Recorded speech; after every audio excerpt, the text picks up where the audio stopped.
Don't forget our last message. What you do to your neighbor, yeah, you use your mouth to finish it. What you do to your neighbor, you do to God.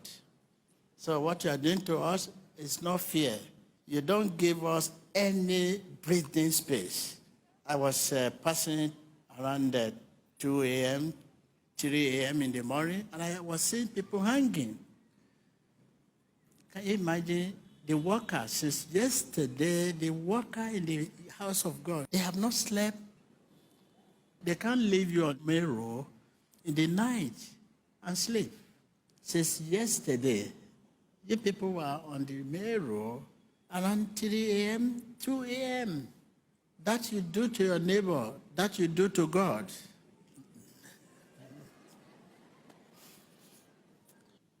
You remember last meeting, it was air conditioned throughout.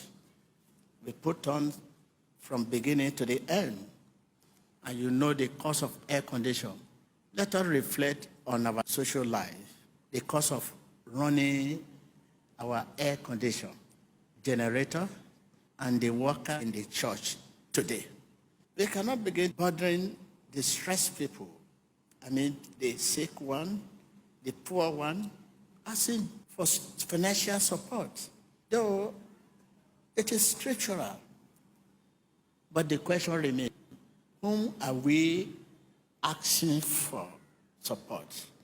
The distressed, the sick, the poor. When you are delivered, your thank you is a blessing from God. When you are healed, your thank you is a blessing from God. But when you are distressed, your thank you is distress. Because you are your thank you. Tell your neighbor.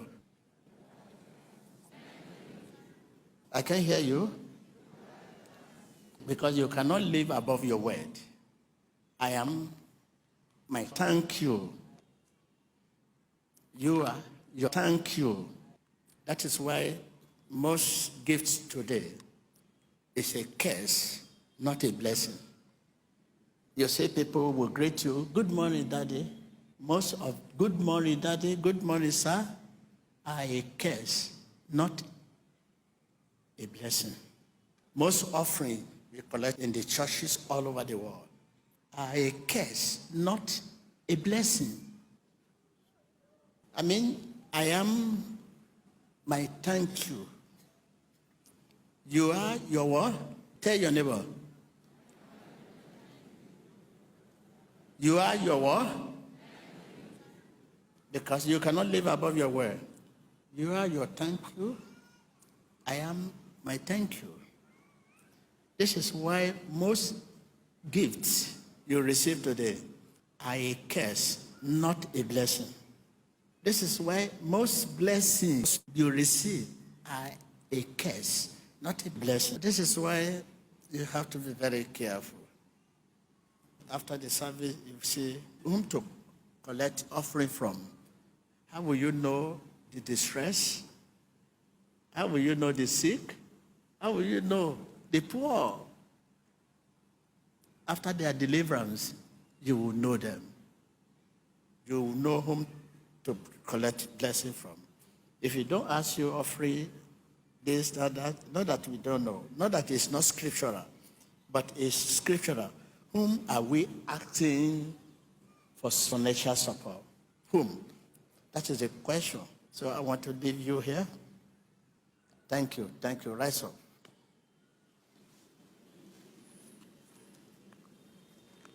Question again. You are your what? Tell your neighbor again. I am my what? Because you cannot live above what? Above your word. Tell your neighbor again. You are your thank you. I am my thank you. Because I cannot live above my word. When you are distressed, your thank you is distress. When you are sick, your thank you is sick. So for me to stand here now and begin to say your offering, your thanksgiving, your this, your that, from whom? The sick one, the poor one, the rich one? Your heart will tell you whom you are. It's a thing of the heart. We have received a lot of email. People keep sending to us. No offering, no thanksgiving. Every living water services, no thank you, not. We ask offering from whom? Distress, sick, worried people. When they are delivered, their thank you is a blessing from God.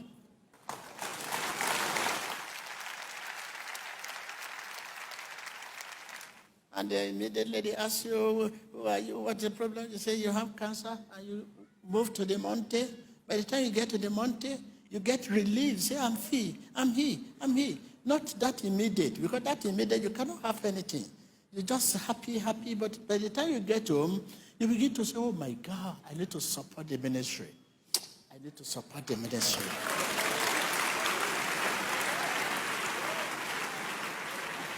The next thing is, I need to support this ministry. I've spent so much fortune over this trouble. I need to support this ministry. But for now, you don't have. But getting home, I need to support the ministry. The word I need to support the ministry will also bless you to bless ministry.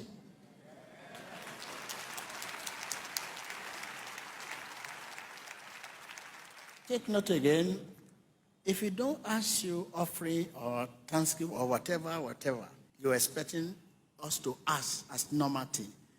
It's scriptural to ask. But whom are we asking?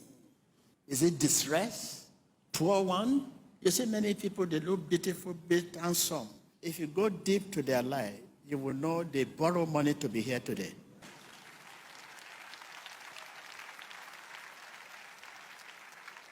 And we ask them to share us out of the money they borrow for offering.